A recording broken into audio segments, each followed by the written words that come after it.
Motilal Oswal mid cap fund इतना ज्यादा रुलाया है लोगों को पिछले 1 महीने में, जिसका जवाब नहीं है।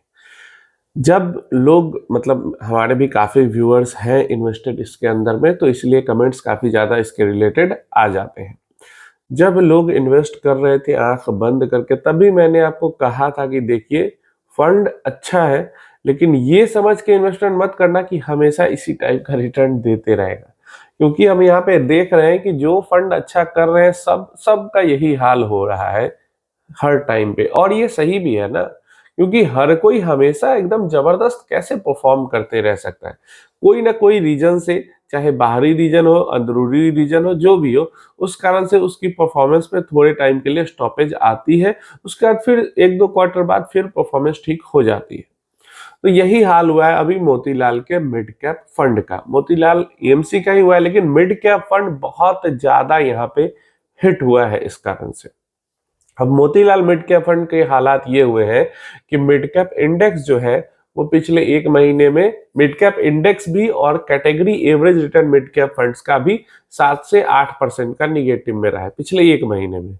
लेकिन वहीं पे जो मोतीलाल का मिड कैप फंड है वो 14% गिरा है, 14%। बाकी कोई फंड जो है मिड कैप कैटेगरी में वो 10% से ज्यादा नहीं गिरा है। सिर्फ मोतीलाल का मिड कैप फंड और एचएसबीसी का मिड कैप फंड, ये दोनों फंड पिछले 1 महीने में 14% गिरे। तो एचएसबीसी को तो लेकर कोई स्पेसिफिक रीजन नहीं है, वो तो अपने ही कारण से गिरा है। लेकिन मोतीलाल का जो मिड कैप फंड है वो बस दूसरों के अफवाहों के कारण लपेटे में आके और उसके कारण वो गिरा है। ऐसा नहीं है कि कोई पर्टिकुलर रीजन हो या क्यों गिर रहा है इतना ज्यादा, कैटेगरी से ज्यादा या इंडेक्स से ज्यादा, कुछ रीजन नहीं है। बस एक ही रीजन है, कल्याण ज्वेलर्स ने मोतीलाल के फंड्स को भी गिराया है और मोतीलाल के स्टॉक को भी, खुद के स्टॉक को भी गिराया है। और खुद कल्याण ज्वेलर्स की स्टॉक गिरी है वो तो गिरी ही है। जितनी भी सारी अफवाहें आई थी उसमें से एक भी अफवाह प्रूव नहीं हुई। एक भी अफवाह को लेकर किसी ऑफिशियल, मतलब सरकारी कोई ऑफिशियल डिपार्टमेंट से या सेबी वगैरह की तरफ से कोई ऑफिशियल जानकारी नहीं आई उसको लेकर कि ये चीजें हैं। लेकिन फिर भी कल्याण ज्वेलर्स भी टूटा, कल्याण ज्वेलर्स के कारण मोतीलाल ओसवाल के का स्टॉक भी टूटा, और उसके कारण यहाँ पे मोतीलाल का मिड कैप फंड भी हिट हुआ। सबसे ज्यादा मिड कैप फंड हिट हुआ क्योंकि मोतीलाल मिड कैप फंड का सबसे ज्यादा एक्सपोजर, और 8-10% के आसपास एक्सपोजर कल्याण ज्वेलर्स के अंदर इन लोगों ने लेके रखा था। अब फंड मैनेजर को घूस खिलाई गई थी या नहीं खिलाई गई थी ये तो अलग चीजें हैं, लेकिन इस अफवाह के कारण जो इन्वेस्टर है उनका अच्छा खासा नुकसान हो गया।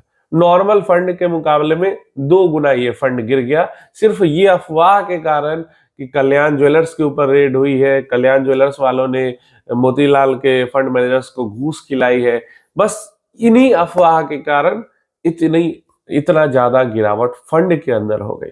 क्योंकि जब ऐसी चीजें होती है तो जो शॉर्ट सेलर्स होते हैं वो भी फंड को शॉर्ट करने लगते हैं, मतलब फंड की जो टॉप होल्डिंग होती है उसको शॉर्ट करने लगते हैं, और इससे अफेक्ट हो जाता है फंड का परफॉर्मेंस। तो देखो, शॉर्ट टर्म में इस तरीके की जो इमोशनल बैसनेस है, जो वॉलेटिलिटी है, वो एक्सपेक्टेड है, और जो ये एक्सपेक्टेशन नहीं लेके इन्वेस्टमेंट करते हैं वो उनकी गलती है। लेकिन अगर आपका 5 साल 10 साल का मतलब लंबा गोल है, तो ये 1 महीने में क्या हुआ है ना, आगे चल के आपको याद भी नहीं रहेगा। तो अगर 8-10 साल की होल्डिंग के लिए आपने इन्वेस्टमेंट की है तो डेफिनेटली इस फंड के साथ इन्वेस्टेड रहने में कोई दिक्कत नहीं है। जब तक फंड को टारगेट किया जा रहा है, जब सब कुछ नॉर्मल हो जाएगा वापस से ये अपनी पेस पकड़ेंगे और फिर अच्छे रिटर्न्स देना शुरू करेंगे। तो अगर लंबा होल्डिंग पीरियड है तो बिल्कुल आंख बंद करके इन्वेस्टेड रहा जा सकता है फंड के अंदर में, बिना किसी डर घबराहट के।